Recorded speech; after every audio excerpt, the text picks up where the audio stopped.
Trump ने Israel का साथ देते हुए ईरान की न्यूक्लियर साइट पर अटैक किया और क्यों मिडिल ईस्ट में अमन करवाने का झूठा दावा किया। Today, Israel takes a big step towards peace.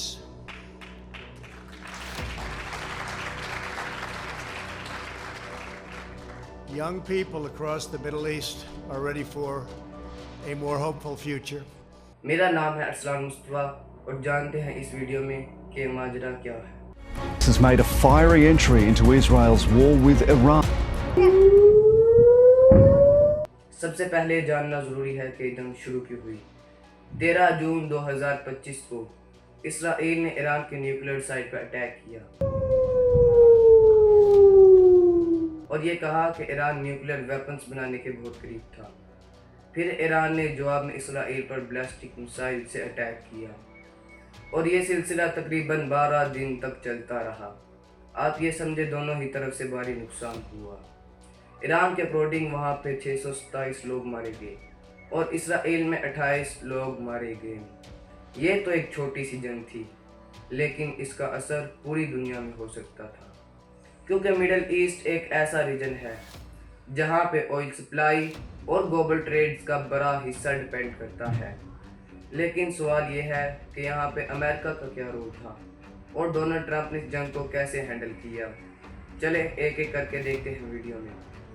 Donald Trump ने अपने दूसरे टर्म के शुरू में एक पीस मेकर की इमेज बनाई और अपने चैपन में ये कहा कि वो मिडिल ईस्ट में कोई नई जंग नहीं चाहते। Young people across the Middle East are ready for a more hopeful future. लेकिन ईरान और इसराइल की जब जंग शुरू हुई, फिर 15 जून 2025 को एक इंटरव्यू में ट्रंप ने कहा कि अमेरिका इस जंग में इन्वॉल्व नहीं है, लेकिन it's possible we will get involve.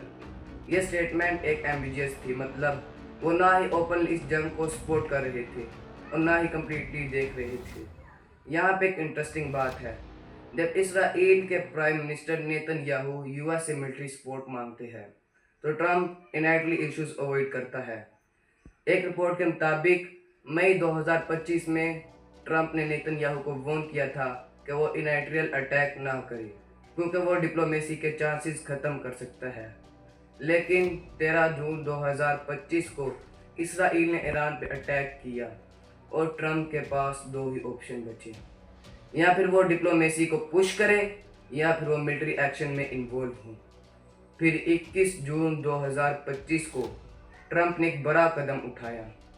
US ने ईरान की 3 मिलिट्री साइट फोर्डो, नतांज और इस्फहान पे एयर अटैक्स किए। American bombers to destroy 3 of Iran's main nuclear production sites. और ये मिशन को मिडनाइट हैमर के नाम से जाना गया।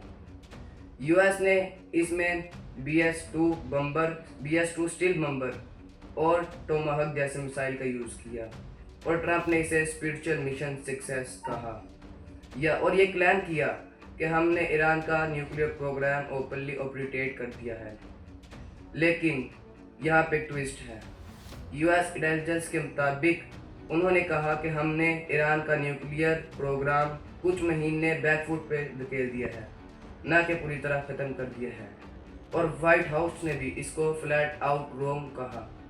लेकिन सवाल ये है कि ट्रंप का क्लेम सच था या फिर वो पॉलिटिकल नैरेटिव था। ट्रंप ने अपने सपोर्टर्स को भी ये कहा और इनको दिखाता रहा कि हमने ईरान का न्यूक्लियर थ्रेट ख़त्म कर दिया है। लेकिन यहाँ पे एक नया रिस्क भी क्रिएट हुआ कि ईरान इराक में यूएस के एआई अड्डे और एयर बेसिस पे मिसाइल अटैक करता है, क्योंकि ईरान एडवांस वार्निंग दे चुका था कि यूएस ईरान की न्यूक्लियर साइट पर अटैक ना करे। अगर उन्होंने अटैक किया तो इराक में यूएस के एआई अड्डे और एयर बेसिस पे अटैक करेंगे। लेकिन एक तरफ ये भी दिखाता है कि वो फुल स्केल वॉर नहीं चाहता। 24 जून 2025 को ट्रंप सीज फायर की अनाउंसमेंट सुनाता है और द 12 डे वॉर का एंड कहता है। इस सीज फायर के लिए ट्रंप ने इराक के इमर से मेडिएशन करवाई और इसे ईरान और इसराइल दोनों एग्री करते हैं। लेकिन ये सीज फायर इतनी आसान भी ना थी। ईरान कहता है हमने सिर्फ इसको इम्पोज किया है, जबकि इसराइल कहता है हमने अपना ऑब्जेक्टिव अचीव कर लिया। हमने ईरान का न्यूक्लियर प्रोग्राम ख़त्म और मिलिट्री लीडरशिप को डिस्ट्रॉय करना था। सीज फायर के बावजूद भी दोनों तरफ से वोल्टेशन की एसोसिएशन आई। ट्रंप ने एक प्रेस कॉन्फ्रेंस में ओपनली इसराइल और ईरान को गाली देते हुए कहा, "They do not know what the they are doing." ये लैंग्वेज एक यूएस प्रेसिडेंट के लिए काफ़ी कंट्रोवर्शियल थी, लेकिन ट्रंप के स्टाइल के हिसाब से तो सरप्राइजिंग ना था। बाद में ट्रंप ने नेतन्याहू को कॉल की और फर्दर अटैक से रोका। तो अब सवाल ये है कि ट्रंप का असली मोटिव क्या था। एक तरफ तो उन्होंने ईरान का न्यूक्लियर प्रोग्राम ख़त्म करने का क्रेडिट दिया और दूसरी तरफ उनके एक्शन ने मिडिल ईस्ट में काफ़ी टेंशन बढ़ा दी, जिसकी वजह से उनके कई अपने सपोर्टर ही उनके खिलाफ हो गए, जिनमें सेंट्रा जॉन और मार्क एल्फ्रेड जैसे नाम शामिल हैं। उन्होंने कहा कि ट्रंप ने पावर एक्ट को वॉलिडेट किया है और कांग्रेस से अप्रूवल भी नहीं लिया। एक और एंगल ये भी है कि ट्रंप ने ये सब कुछ डिप्लोमेटिक पॉलिटिक्स के लिए भी किया है। पर यहाँ पे एक बात तो क्लियर है, ट्रंप का डिप्लोमेसी और मिलिट्री एक्शन का बैलेंस थोड़ा सा खराब रहा है। यहाँ पे न्यूयॉर्क टाइम्स ने एक आर्टिकल बनाया जिसमें उन्होंने कहा, ईरान, इसराइल और यूएस कहते हैं कि हम ये जंग जीत चुके हैं। तो दोस्तों, ये थी ट्रंप की इसराइल और ईरान में जंग में एक्शन की कहानी। एक तरफ तो यूएस मिलिट्री पावर दिखाता है और दूसरी तरफ सीज फायर भी करवाता है और कांग्रेस के बाईपास जाके डिसीजन लेता है।